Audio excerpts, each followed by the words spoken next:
Hello, welcome to episode 1 of the EweKnitty Podcast. We are 2 UK designers. We're sharing our love for all things yarn related, as well as a glimpse into our lives, behind the scenes things, the highs, the lows, the laughs. And we aim to make the space welcoming for everybody. So come along, make some friends in the comments below, grab yourself a cuppa and join our flock.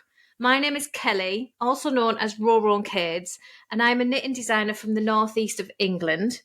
I specialise in lace, but do the odd colour work, and I sometimes pop up in magazines, but mainly do self-publishing. You can find me in Ravelry and Payhip and on Instagram and YouTube as Roro and Kids. Hello, I'm Jane of Jane Burns Designs, and that's a really hard intro to follow by the professional podcaster, Kelly Menzies. I don't think so. I do. That's the important thing, is it not?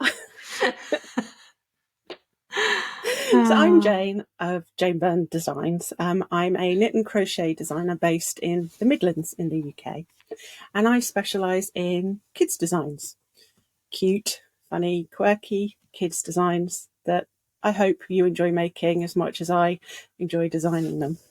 You can find my work in most of the magazines and on Facebook and Instagram under Jane Burns Designs.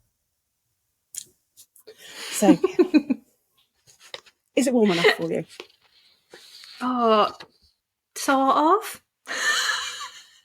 See, up here in the north, it's a bit rubbish. It's very grey. It's raining every single day. It has for about 2.5 weeks, and it's just muggy.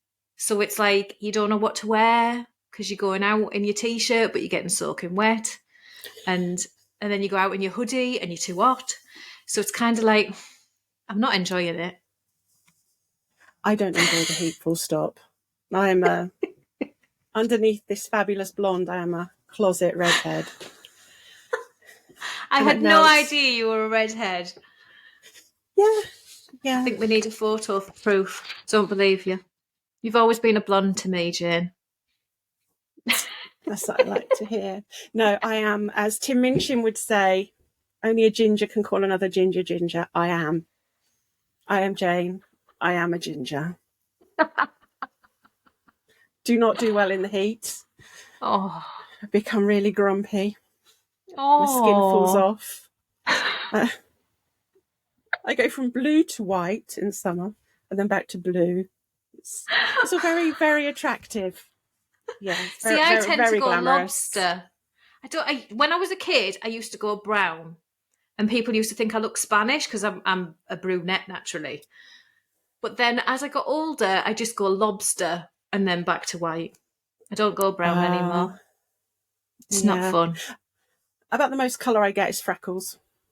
Yeah, I get a lot of freckles. Yeah, they add some interest, I guess. But you know, we are what we are. And let's just say, when I was a child in the 70s, being a redhead was not as cool as it is today. Oh, it's all very sad. It is very sad. We'll have to get the tiny violins out for you, Jane. I know kids can be so cruel. They can. And obviously, I've just let it go, you know. 'Cause I don't hold a grudge anyway. So you're a winter girl. Autumn and winter, that's my happy place. Yeah. I do like to be wrapped up. I can add another layer. I can pull the duvet up over my nose. It gets warm, and as you know, we've worked, I say together, but we've worked in the same magazines now for probably a decade.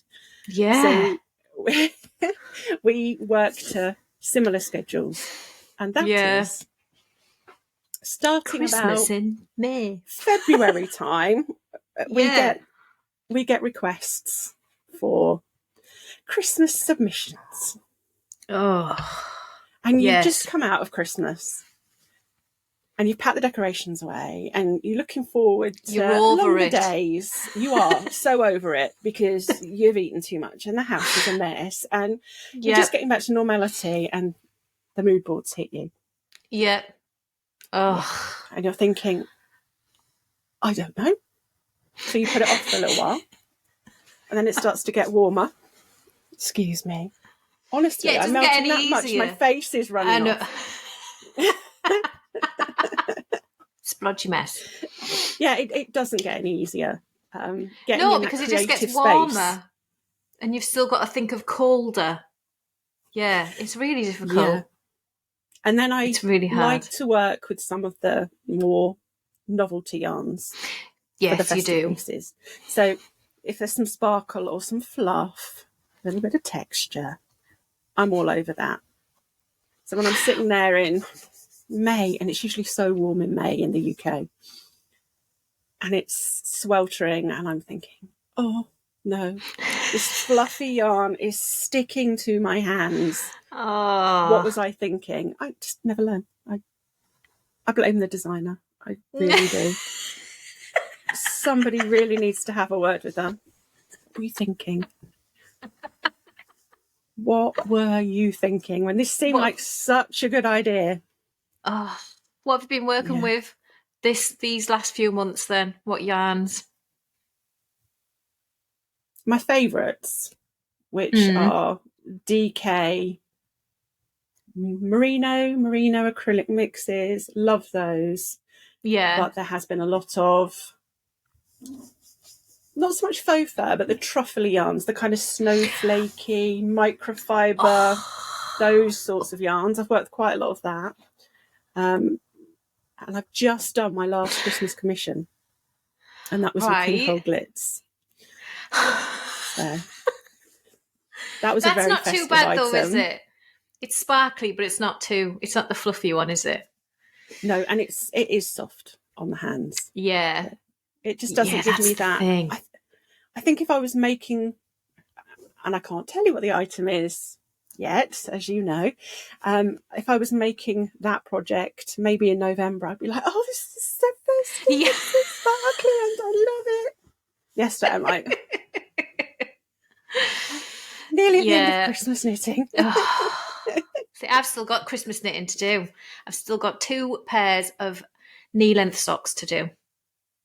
But at least they're not like thick yarn. It's still like, it's 4-ply, fingering weight. So it's like, that's not too bad. But they're still big, long knee-length socks. And it's like full-on colour work.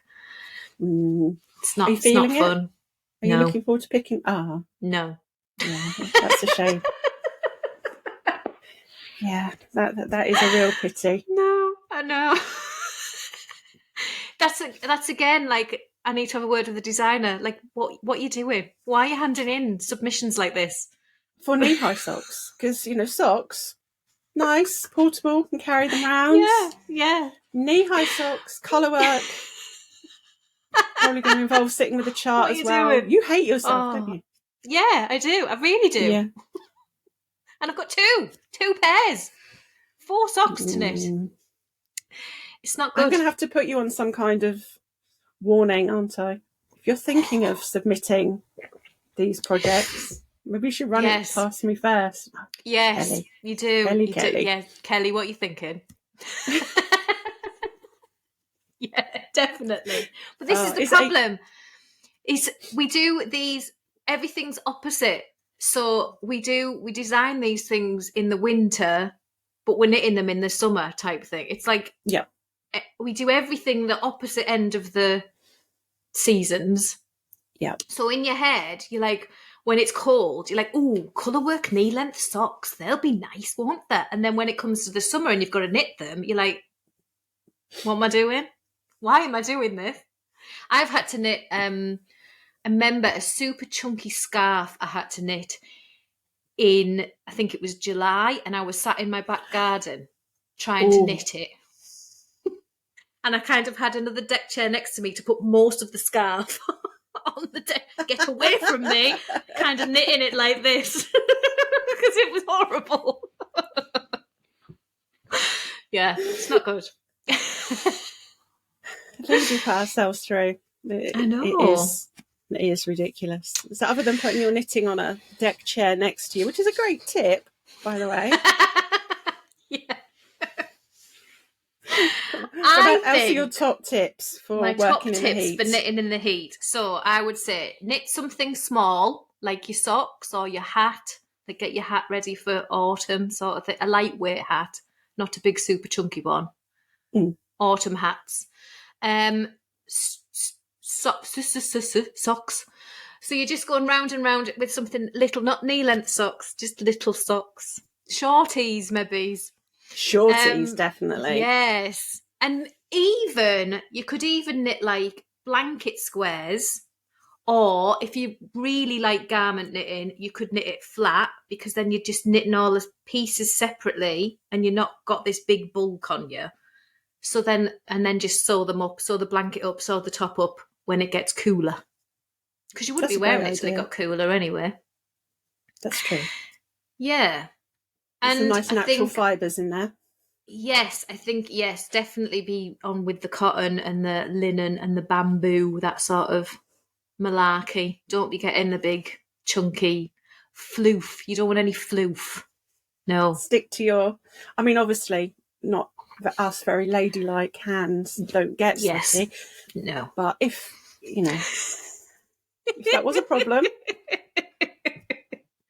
And for the gentlemen knitters out there, we don't want any floof. No, not sticky. Because you can't, horrible. as the weightlifters do, talc up your hands before lifting weight. Head into that fluffy yarn and produce something like pastry. I can only imagine. Anyway, I'll leave you with that lovely thought. Wouldn't it? Don't do that, kids. Don't do that. No. Oh, my other tip is to knit in the mornings or the evenings. So we've got like the saying of mad dogs and Englishmen in the midday sun, which is because, we don't get a lot of sun. The sun comes out. We just go out in it, power through, whereas the rest of the world goes and takes a nap or whatever. They know to go and find some shade, and all the Englishmen are running around going, woo, bright red. Same goes for knitting, just like mornings and evenings are the cooler times of the day, so like kind of avoid any, or if you have to knit and it's the middle of the day, then find somewhere a bit breezy or shady. Just don't power through. I know we all like to knit. I tend to keep my my pattern writing, my admin for the hottest part of the day, and I'm there with my fan on, hair blowing like a rock star. Working away. Yeah. You can see it happening, can't you? Yeah. Oh, yeah. Yeah. I tend to do most of my knitting in the evening anyway, to be fair. So, yeah. That's a very good tip. So if anyone has any tips on how to deal with the heat, particularly for us ladies of a certain age, and I'll say nothing else, us 21-year-olds who are suffering a little more at the moment, that would be great. That would be great. If you could share those pearls of wisdom in the comments, that would be fabulous.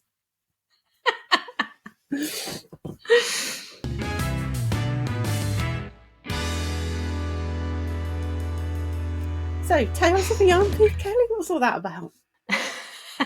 Okay, so I think pretty much most of us have a fluffy sidekick. I mean, I have my fair share. I know you have the lovely Bertie, who is depicted behind you in knitted form. And I've got 2 cats, a massive dog, and a gerbil. So yeah, I have plenty of sidekicks. So we were wondering about any stories, and yarn-related stories in particular, about your fluffy sidekick. So I remember when I first got my dog, she was about 6 months old. She was fine. I popped out. When I come back in, she was sitting in the middle of my front room, and I do have a photo which I will share. She was sitting in the middle of the front room, and she was completely covered in some red yarn that I had, and was just sitting like, look what I did. Very proud. Yes. And yeah, it wasn't good. So, so we want to know your fluffy sidekick stories. And if you tag us on Instagram or share them to our Facebook page, at the end of the month, we will draw a winner. We'll pick our favourite.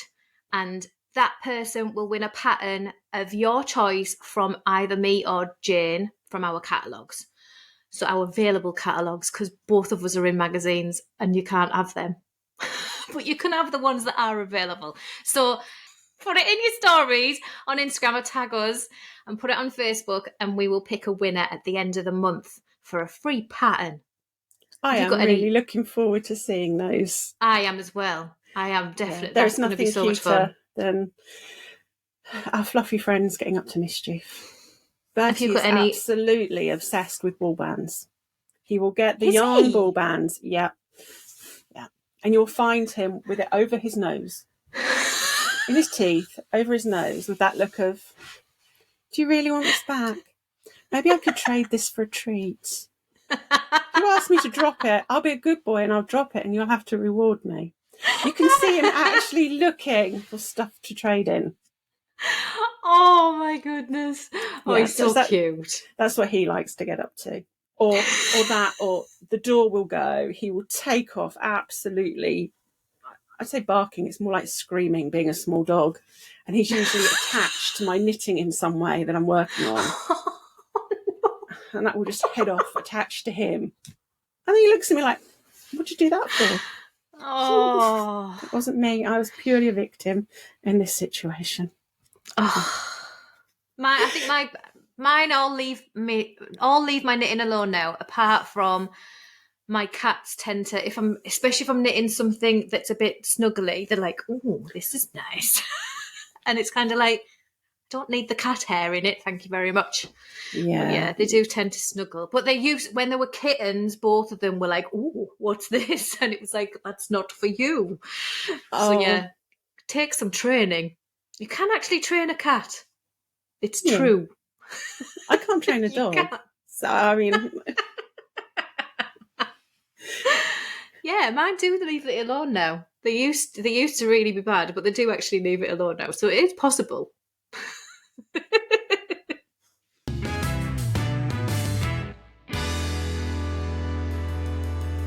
Talking of yarn, skein, wool, balls, hanks. How can I not say that word and not grin? I mean, really.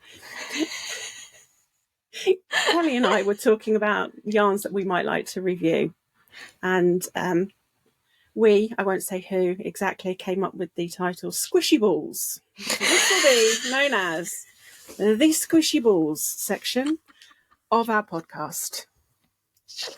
Oh, brilliant. Because I'm sure if you're watching this, you are very keen on fondling yarn, squishing yarn, sniffing yarn, rubbing yarn against your... This is getting worse, isn't it, Kelly? Yeah. This is not getting better. Lots of the podcasts that Kelly and I watch review those beautiful skeins of hand-dyed yarn, which we love and we love working with. But mostly for the magazine commissions that we work on, it's commercial yarns. So we decided that we would take a closer look at some of the commercial yarns that we like to work with, that are new. Yes.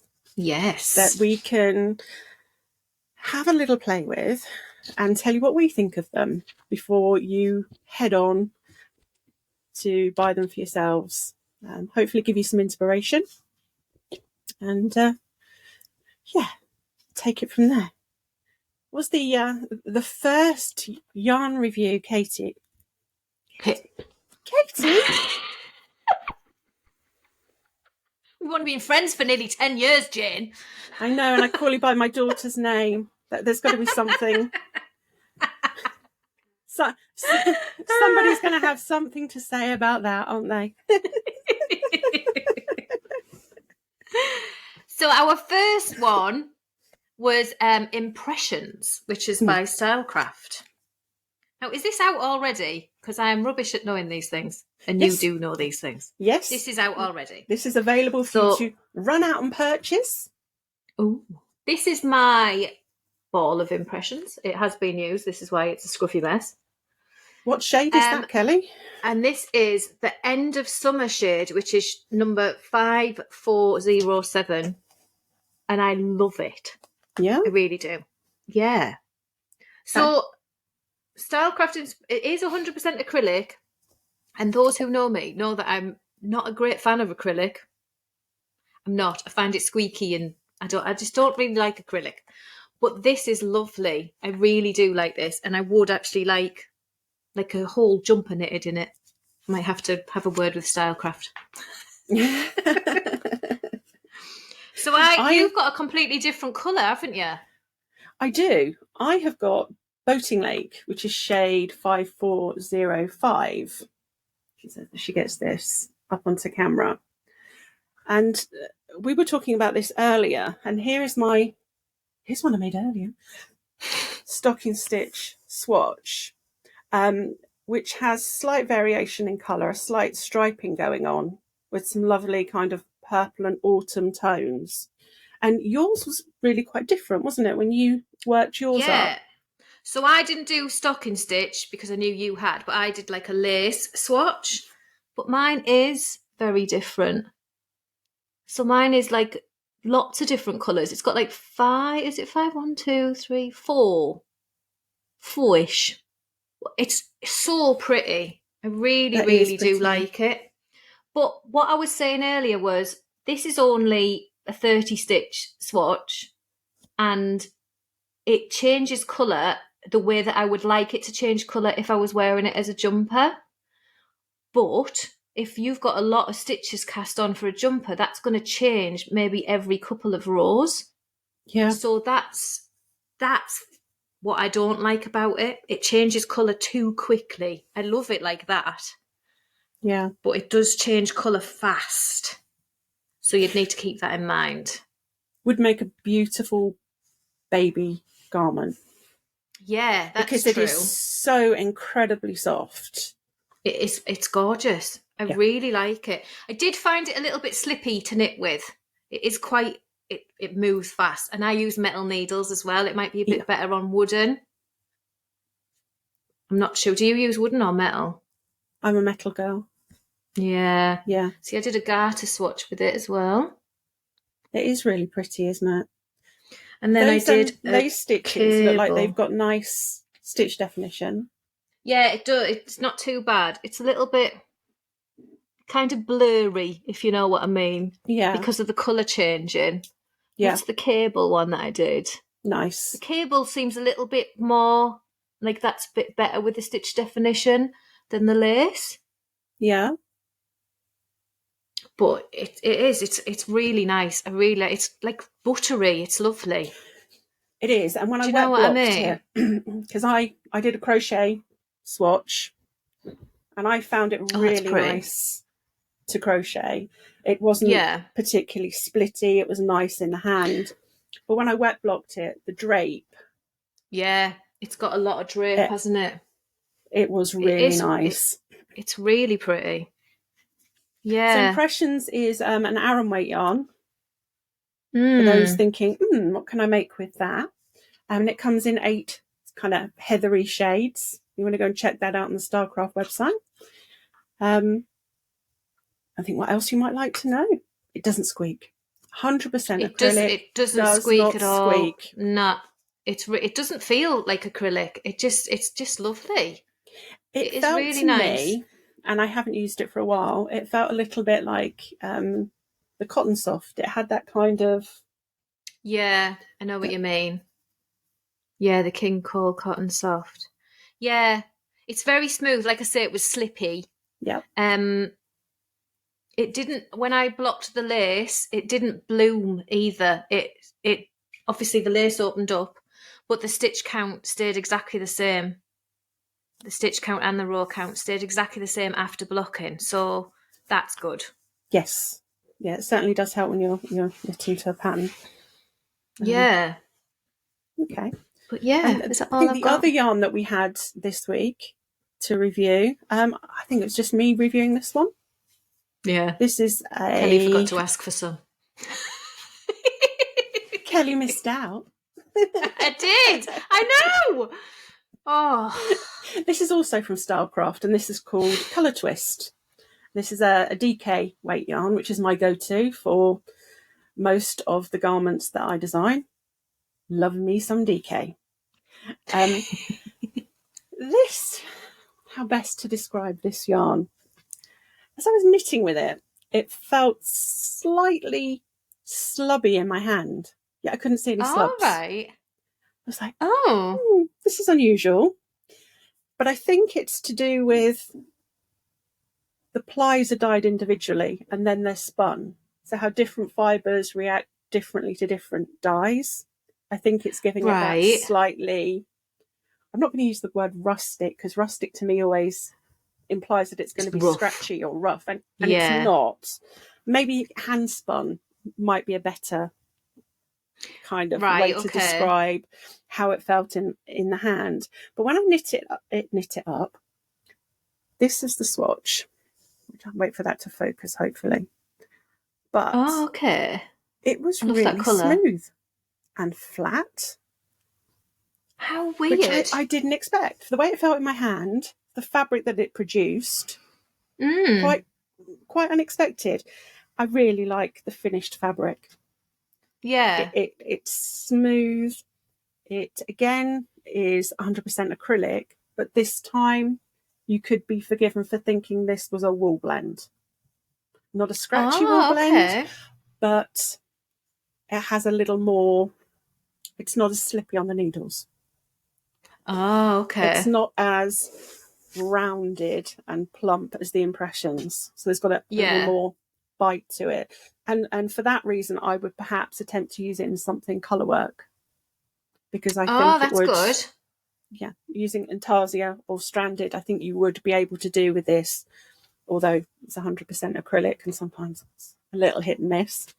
So yeah, I enjoyed working with this. I thought the stitch definition, given that it is a kind of mottled effect tonal yarn, my camera's not doing a great job of picking that up.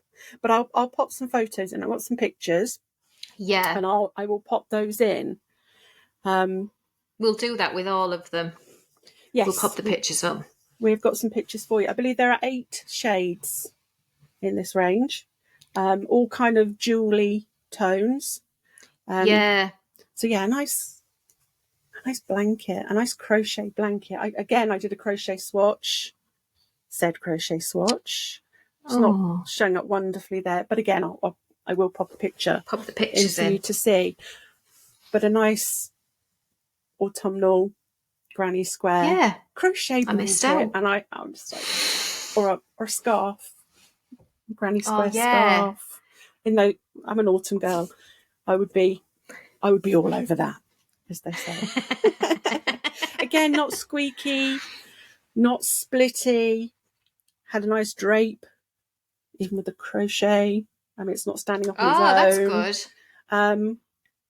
Yeah, I did quite well for this yarn review. I discovered 2 yarns that I would work with again. And that's good. You know, as we've said, if we don't like something, we'll either not review it, or we'll be very polite, but you all know what we dislike about a yarn. Definitely, because there's no point being... I don't want to be like untruthful and go, it's great, when it's not. Yeah, we work hard for the money that we spend on yarn, and we want to enjoy the time. Exactly. That we have, you know, and yeah. Honesty is the best policy, isn't it?